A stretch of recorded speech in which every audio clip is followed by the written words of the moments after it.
بسم الله والحمد لله والصلاة والسلام على رسول الله وعلى آله وصحبه ومن والاه إن شاء الله درساتنا እንቀጥላለን። የደርሳችን ክፍል 15ኛው ክፍል ነው። 15ኛውን ክፍል የምናነሳው ከሪሳላዋ 33ኛው ጥያቄ ነው። 33ኛው ላይ ሼኹ ምን ይላሉ?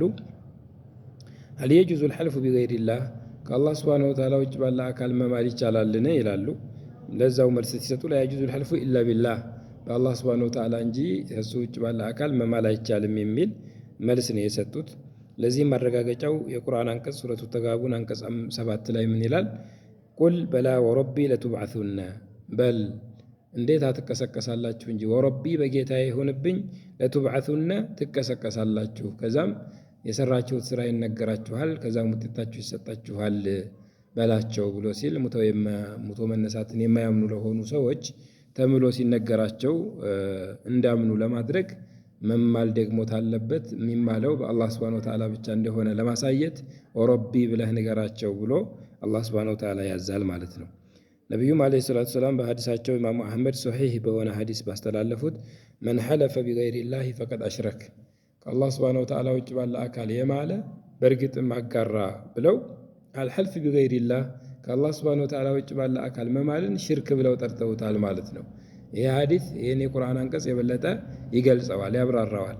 የቁርአን አንቀጹ ወረቢ ብለህ በጌታዬ ይሁንብኝ ብለህ ማል ብሎ መማል ታለበት በአላህ ሱብሓነሁ ወተዓላ ብቻ መማል እንዳለበት ለማሳየቱ ጠቋሚ ይሆናል። ከሱ ውጭ ባለ አካል መማል ሽርክ ነው ብለው ነብዩ አለይሂ ሰላቱ ወሰላም መናገራቸው ማለት ነው።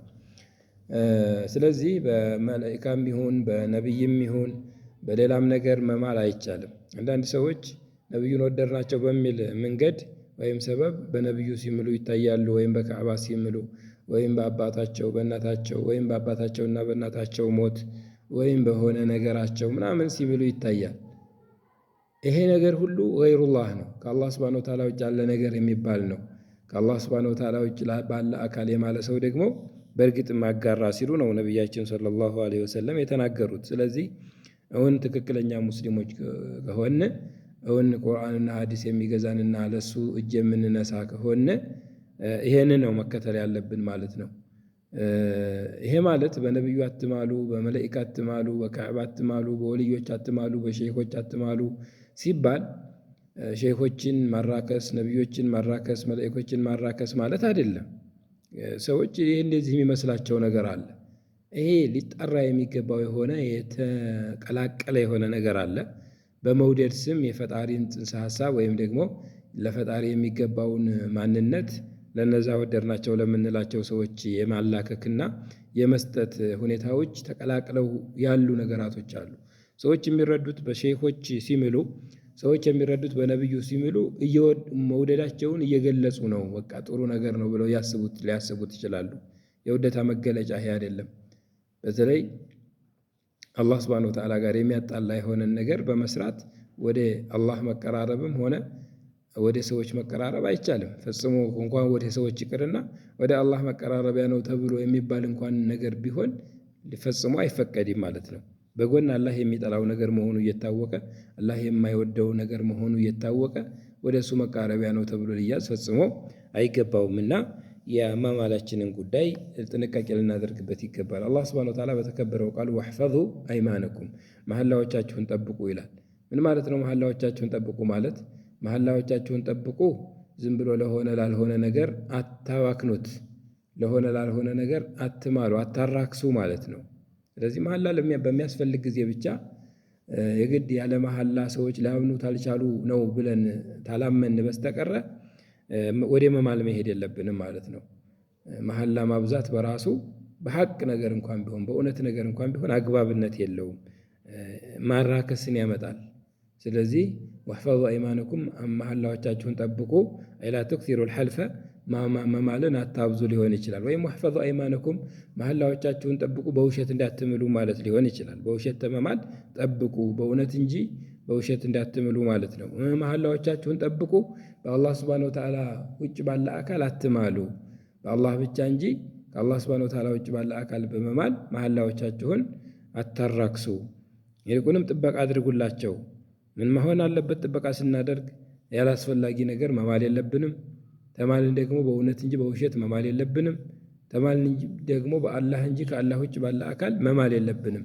እነዚህ ሶስቱ ሲጠናቀቁ ሒፍዙ አልአይማን መሐላን መጠበቅ የሚባለው ነገር ይረጋገጥልናል ማለት ነው። ሰዎች በእናቴ ትሙት አባቴ ይሙት የአባቴን ቀን ይስጠኝ የእናቴን ቀን ይስጠኝ ምናምን እያሉ የሚምሉት መሐላ አለ። ይሄ የተከለከለ ነው፣ ገይሩላህ ነው። ሁሉም ከአላህ ሱብሓነሁ ወተዓላ ውጭ ያለ አካል ነው። ከአላህ ሱብሓነሁ ወተዓላ ውጭ ባለ አካል መማል ደግሞ ሽርክ ነው ብለው ነቢያችን ሰለላሁ ዐለይሂ ወሰለም ታስጠነቀቁ። ይህም ማስጠንቀቂያ እንደ ማስጠንቀቂያ ወስደን ራሳችንን፣ ምላሳችንን፣ አንደበታችንን ተጸያፍ ተግባርና ከአላህ ሱብሓነሁ ወተዓላ በሚያርቅ ነገር ጥንቁቅ ልንሆን ይገባል ማለት ነው። ይህን በዚህ ታልን ወደ 34ተኛው ሁኔታ እንግባ ወይም ጥያቄ እንግባ። ሸይኹ በመቀጠል ምን ይላሉ? ሀል የጁዙ ተዕሊቁ ልኹሩዚ ወተማኢሚ ሊሽፋ።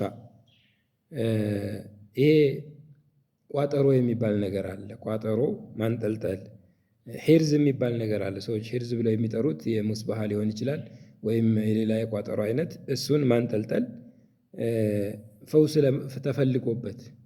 ተፈልጎበት ያንን ነገር ማንጠልጠል ይፈቀዳል ወይ የሚል ጥያቄ ነው 34ተኛ ያነሱት። መልሱም ላየጁዙ አይፈቀድም ነው። በሸሪዓ ብያኔ መሰረት፣ በሸሪዓ አሕካም መሰረት እነዚህ ፈውስ ተፈልጓቸው የሚንጠለጠሉ ማንኛውም ነገር አይፈቀድም ነው።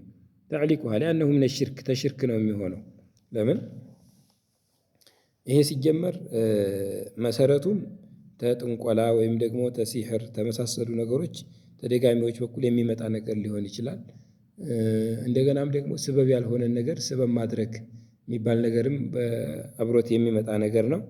ስለዚህ ምንም አይነት ከሰውነቱ ጋራ ወይም ከተአመመው ህመም ጋራ ተአሉቅ የሌለው የሆነ ነገር ነው። እኛ ልባችንን ታመምን የሆነ ነገር እጃችን ላይ አንጠለጠል፣ ልባችን ስለታመመ የሆነ እጃችን ላይ ያንጠለጠልነው ነገር ፈውስ ሊያመጣ ይችላል ብሎ ማሰብ ሊሆን አይችልም ማለት ነው። አቅል ጋር ራሱ የሚሄድ አይደለም። ስለዚህ ተሽርክ ክፍል ነው የሚሆነው።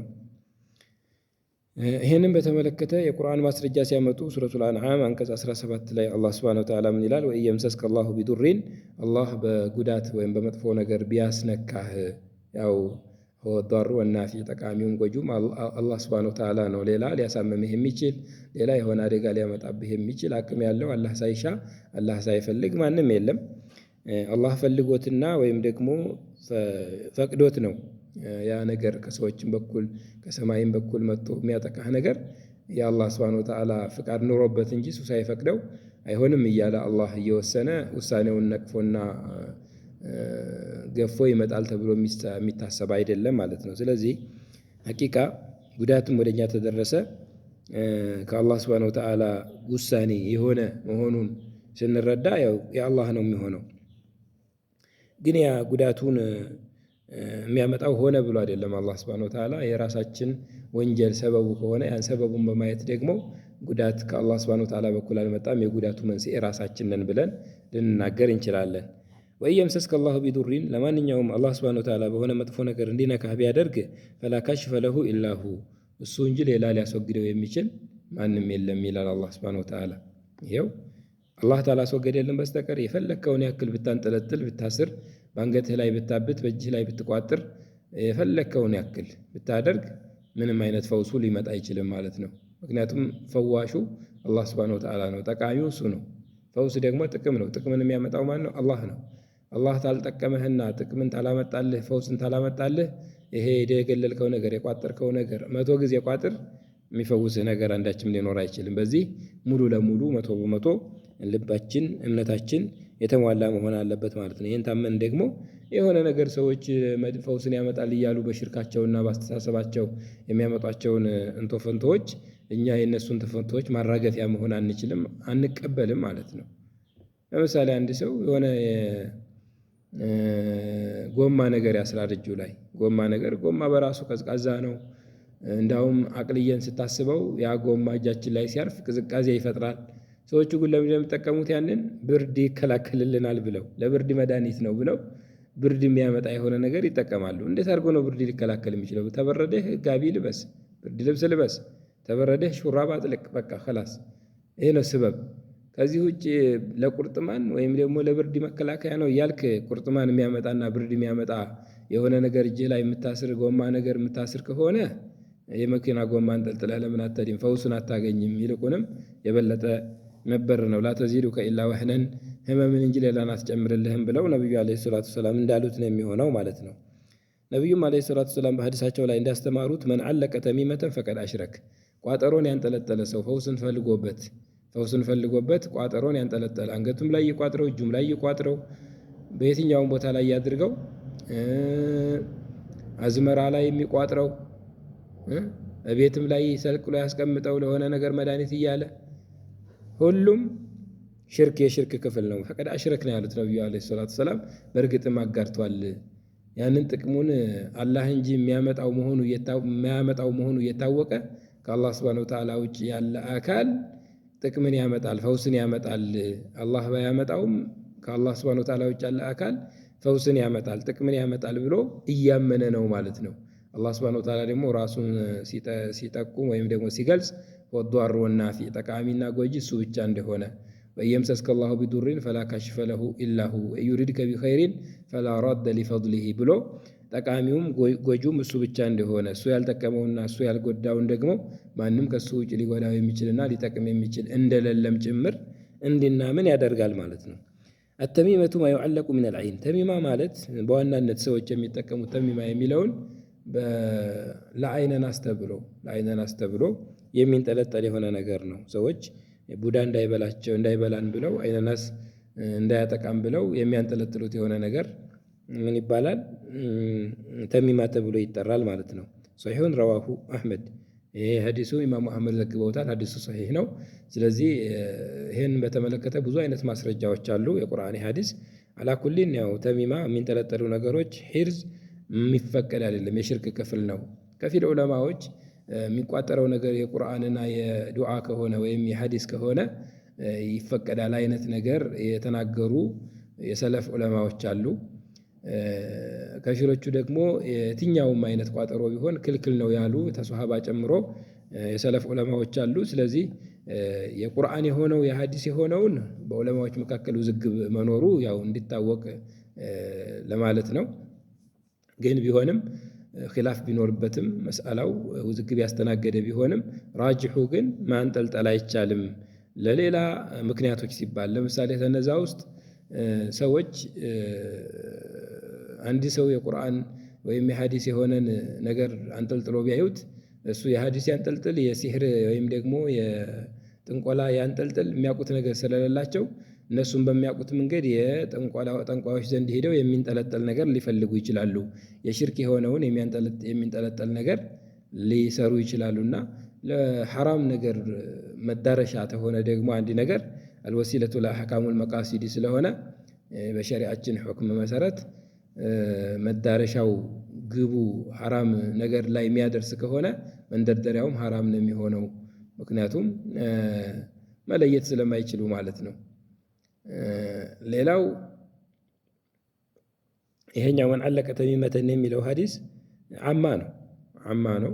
የትኛውንም የቋጠሮ አይነት ያካትታልና ሌሎች ይህን እንደሌል የሚከስሱ የሆኑ ማስረጃዎች እስካልመጡ ድረስ አላ ዑሙሚሂ በአማነቱ ላይ ይቀጥላል። የትኛውም ቋጠሮ የቁርአንም ይሁን ተቁርአን ውጭ ያለ ቋጠሮ በመቋጠር አይፈቀድም፣ የሽርክ ክፍል ነው የሚሆነው የሚለውን ማየት ማወቅ መገንዘብ ያስፈልጋልና ስለዚህ ከነዚህ አኳያ ሌሎችም ብዙ ነጥቦች ይኖራሉ።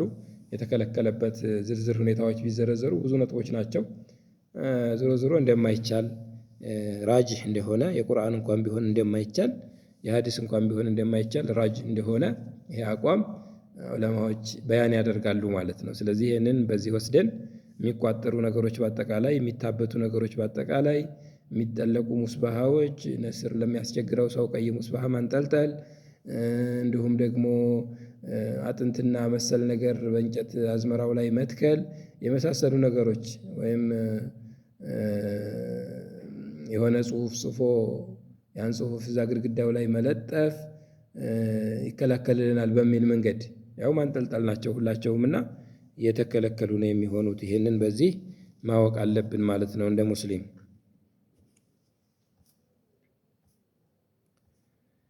እሺ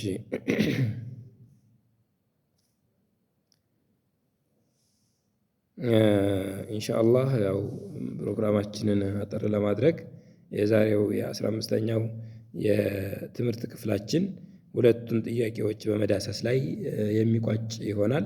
በአላህ ሱብሓነሁ ወተዓላ ፍቃድ መነሻችንን 35ኛ ጥያቄ አድርገን ክፍል 16 ደርሳችንን ወደፊት የምንተዋወስበት ነው የሚሆነው።